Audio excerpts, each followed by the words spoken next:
Do you want more success, more growth, more results? Then it's time for the Boundless Success Accelerator from the Modern Observer Group. This isn't your average coaching program. It's where top performers come to dominate. Weekly group sessions, on-demand coaching, a community that's got your back, and a power-packed library of tools to supercharge your business and career. No more excuses, no more waiting. Get in, level up, and start building the life you've been dreaming about. Visit us at modernobserver.com/boundless success to join today. Let's get you to the next level. We're here because the news is being distorted. We're here because people are being inundated with misinformation on social media. We're here because people are being judged guilty until proven innocent. We are fighting back with facts. This is not a safe zone, so buckle up, Buttercup. This is the raw, naked truth.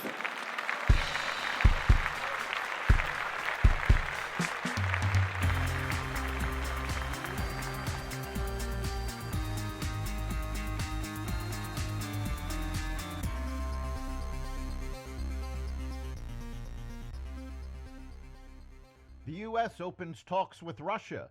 A Delta flight crashes in Toronto.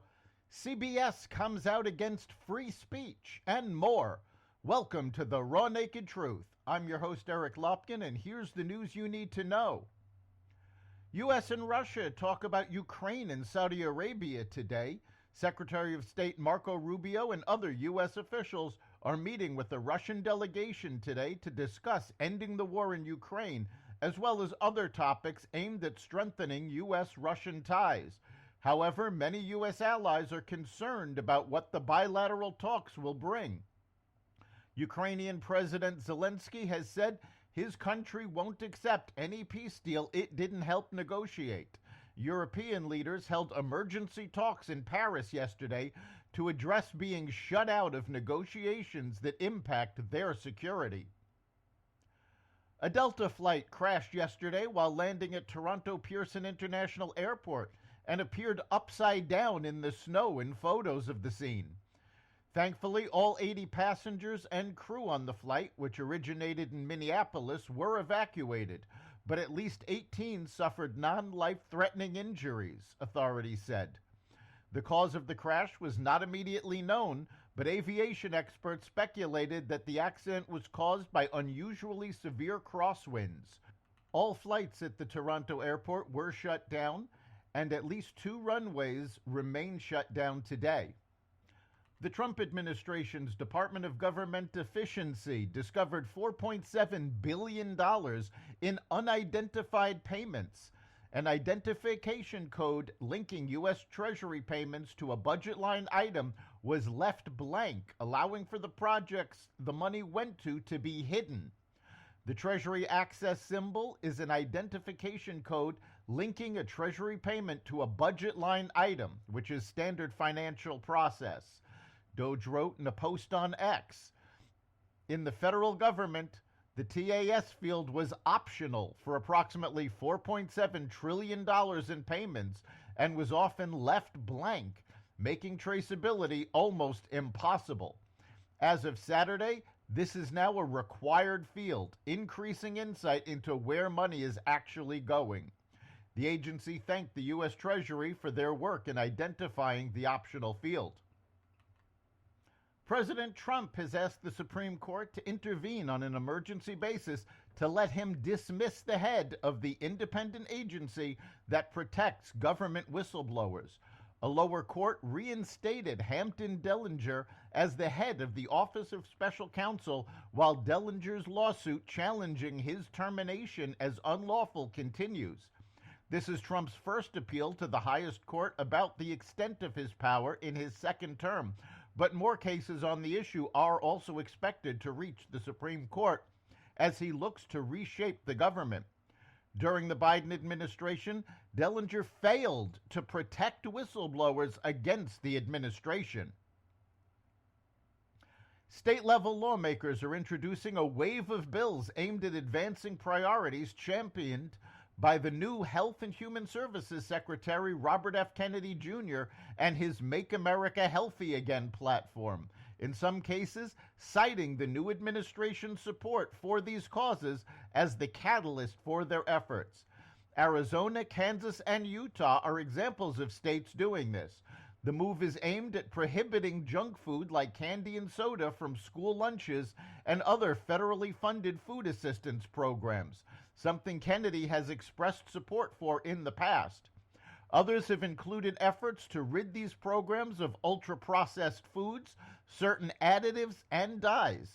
It took Bobby to get into the position that he is in now for something to happen, Arizona State Representative Leo Biascucci said during a press conference this month, during which he introduced HB 2164. The bill seeks to ban several food dyes and other additives from school lunch programs in the state. I can't thank him enough for being the microphone at the high level to finally put a spotlight on this. New York Governor Kathy Hochul signaled late Monday she may use her authority to remove New York City Mayor Eric Adams from office.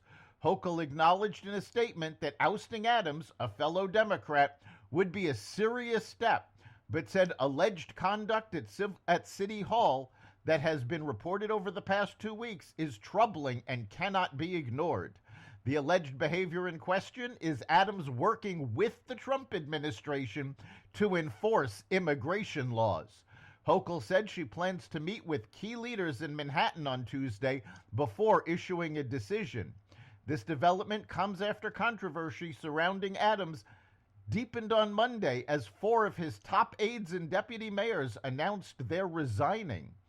Hochul previously refused to remove District Attorney Alvin Bragg, whose failure to enforce the law led to skyrocketing crime rates in the city, highlighting the political motivations behind the decisions. CBS's 60 Minutes aired a friendly interview Sunday with local German officials as the country's government initiates a nationwide crackdown on offensive speech.